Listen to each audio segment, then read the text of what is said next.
This video is sponsored by Ram Ram Group of Companies, co-sponsored by Nature House and भैया G silver coated इलायची। दोस्तों, बिहार की सियासत में भूचाल का संकेत तो तकरीबन 1 महीने पहले ही मिल गया था, लेकिन शायद बीजेपी ने यह सोचा नहीं था कि ये जो पहलगाम आतंकी घटना के बाद पाकिस्तान पर हमला, ऑपरेशन सिंदूर, इसके बाद कहीं जाकर भी उनकी पार्टी और उनके सहयोगी पार्टी को नुकसान होने जा रहा है। लेकिन उनके सहयोगी पार्टियों ने बगावत का ऐलान कर दिया है और इनमें एक ऐसे नेता शामिल है जिनके लिए मीडिया हमेशा ये कहती रही कि वो मोदी के अनुमान है। बिल्कुल ठीक सुन रहा है, चिराग पासवान का जिक्र मैं कर रहा हूं। चिराग पासवान की पार्टी की एक बैठक होती है, उस बैठक में जो फैसला लिया गया है, यकीन मानकर चलिए बीजेपी को कतई पसंद आने वाला नहीं है, क्योंकि अभी तकरीबन 10 से 12 दिन पहले एक बयान चिराग पासवान ने दिया था। चिराग पासवान ने एक मुद्दे को उठाते हुए नीतीश सरकार को घेरा था, पत्रकारों ने सवाल किया था, उन्होंने साफ साफ लफ्जों में कह दिया था कि उनका जो गठबंधन है या फिर यूं कहा जाए वो केंद्र सरकार में शामिल है, राज्य सरकार में उनका कोई लेना देना नहीं, वो सरकार में है ही नहीं, वो सरकार का हिस्सा ही नहीं है। ये बयान है उनका, यानी उन्होंने तभी बता दिया था कि बिहार में को लेकर वो कोई बड़ा फैसला लेने जा रहे हैं और उस फैसले की भनक पहले ही बीजेपी को लगी हुई थी, लेकिन सोचा नहीं था कि इतना बड़ा फैसला चिराग पासवान ले लेंगे।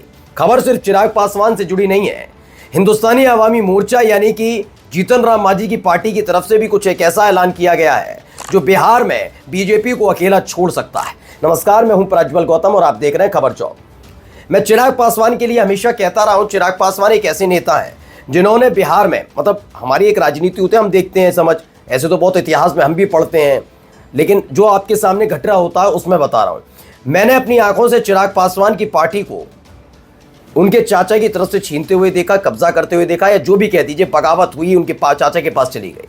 मैंने ये भी देखा कि तमाम राजनीतिक दलों में जब इस तरह से फूट हुई, दो धड़े बटे, तो जो असली पार्टी वाली दावेदारी थी वो उन्हीं के पास गई जो मोदी शाह के खास थे। मैं नाम गिना देता हूं, महाराष्ट्र में 2 पार्टियां टूटती हैं।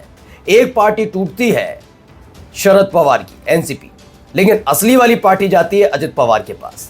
ये ऐसे ही नहीं था। शिवसेना टूटती है तो एकनाथ शिंदे के पास चली जाती है असली वाली शिवसेना। यही हुआ बिहार में भी। बिहार में आपको याद होगा कि रामविलास पासवान के निधन के बाद जब उनके बेटे चिराग पासवान शोक संतप्त थे तो उनके चाचा ने बगावत की थी। वो बगावत को थाम लिया जाता, लेकिन वो थामी नहीं, और उसके बाद इतनी बढ़ती चली गई कि उनके चाचा के पास असली पार्टी यानी लोक जनशक्ति पार्टी चली गई। सबको पता है, लोगों को लगा और यह आरोप लगाया गया कि केवल उनके चाचा ने बगावत की, लेकिन मैं बताता रहा हूं ऐसा नहीं है। इस बगावत को हवा बीजेपी ने और मोदी शाह ने दी थी। ये बात मैं इसलिए कह रहा हूं क्योंकि जिस वक्त ये बगावत हुई थी उस समय भारतीय जनता पार्टी प्रचंड बहुमत में थी, यानी उसके साथ कोई पार्टी खड़ी ना हो तो भी वो सत्ता में रहती। ये हालात थे, 300 से ज्यादा सीटें, लेकिन उसके बावजूद भी उन्होंने ये नहीं देखा कि मोदी के हनुमान को अकेला छोड़ दिया और उनके चाचा जिन्होंने बगावत की थी उनको अपने साथ लिया और केंद्र में मंत्री बना दिया, जिससे साफ जाहिर होता है ये मोदी शाह के इशारे पर ही हुई थी। वो मैं बताता भी रहा हूं कि बिहार में चिराग पासवान जिस तरह तेजी के साथ बढ़ रहे थे, उनकी लोकप्रियता बढ़ रही थी, वो बीजेपी को अंदर खाने बेचैन कर रही थी, एक और प्रतिद्वंदी खड़ा कर रही थी और वो चाहते नहीं थे। ये बात चिराग पासवान जानते हैं, इसीलिए अभी हाल ही में एक बैठक होती है। इस बैठक में देखिए, पढ़िए, पूरा लेटर आया। राजू तिवारी जो है प्रदेश अध्यक्ष, इसमें कई बिंदु हैं कि हमने बैठक की, ये किया, और उसके बाद गरीब और पिछड़ों की बात हुई, भारत की सशस्त्र सेनाओं को सम्मान और समर्थन की बात, वामपंथी अराजकता का विरोध, बिहार बहुजन भीम संकल्प समागम का आयोजन। इन सब में एक बात कहते हैं, बिहार विधानसभा चुनाव 2025 लोक जनशक्ति पार्टी रामविलास की स्वतंत्र पहचान के साथ भागीदारी। ये स्वतंत्र पहचान शब्द क्यों लिखना पड़ा, तो उसकी वजह बता दूं। दरअसल बिहार में अगर आप जाएंगे तो शायद ही कोई ऐसा राजनीतिक दल, जैसे मानकर चलिए AIMIM को ले आइए, तो वो एक स्वतंत्र तौर पर है, ना वो महागठबंधन में है और ना ही वो NDA का हिस्सा है। बाकी अगर जाएंगे तो कांग्रेस, आप कम्युनिस्ट पार्टीज को ले लीजिए, जो मुकेश सैनी उनकी पार्टी को ले लीजिए, RJD, ये सारे मिलकर बनाते हैं महागठबंधन यानी इंडिया गठबंधन। अगर आप जाते हैं जनता दल यूनाइटेड, आप चले जाइए हिंदुस्तानी अवामी मोर्चा, उपेंद्र कुशवाहा की पार्टी, रामविलास पासवान के बेटे यानी चिराग पासवान की पार्टी लोक जनशक्ति पार्टी रामविलास, BJP, ये मिलकर बनाते हैं NDA। ये बिहार का बता रहा हूँ। अब ऐसे में वो चाहते हैं बिहार में चुनाव स्वतंत्र पहचान यानी कि बिल्कुल अलग होकर लड़ा जाए, ना NDA ना इंडिया गठबंधन, इसको स्वतंत्र पहचान के तौर पर दे रहे हैं। अगर ये बयान है, ये पूरा उनका लिखा हुआ है, लेटर हेड है, इससे साफ संदेश जाता है कि वो NDA के साथ मिलकर चुनाव लड़ने के लिए तैयार नहीं है।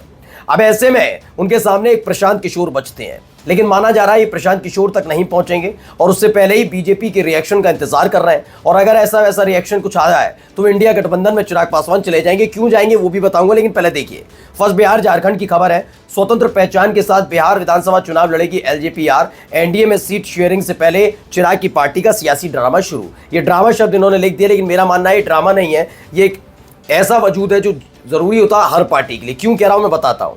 दरअसल आप पूरे बिहार का राजनीतिक इतिहास उठाकर देखेंगे तो आज तक बिहार में पूर्ण बहुमत की सरकार बीजेपी नहीं बना पाई, कांग्रेस ने बनाई जब तक वजूद था। उसके बाद जैसे जैसे क्षेत्रीय पार्टियों ने अपना सर उठाना शुरू किया, कांग्रेस का संगठन कमजोर पड़ता चला गया। कांग्रेस से ही हटकर कई और राजनीतिक दल बिहार के अंदर ही बने और देखते ही देखते कांग्रेस ऐसे हालात में पहुंच गई कि सत्ता में आना, अकेले अपने दम पर सत्ता में आना उसके लिए ख्वाब हो गया।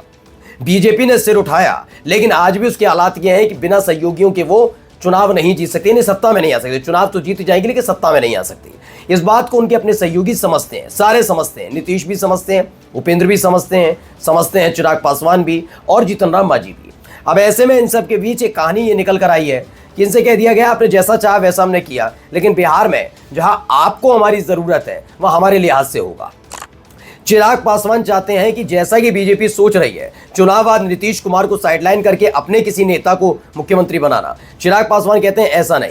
वजह यह है कि हाल ही में आया सर्वे में देखा गया है कि नीतीश कुमार के बाद अगर देखा जाए तो चिराग पासवान को लोग पसंद कर रहे हैं एनडीए में, और अगर ऐसा है तो एनडीए पर की जिम्मेदारी चिराग पासवान को मिलनी चाहिए अगर आप नीतीश कुमार को साइडलाइन कर रहे हैं। लेकिन बीजेपी जानती है अगर चिराग पासवान को मुख्यमंत्री बनाया गया तो अगले 20, 25, 30 साल तक फिर से बीजेपी का कोई नेता, जब तक चिराग पासवान एनडीए में रहेंगे, कभी मुख्यमंत्री बिहार का नहीं बन पाएगा।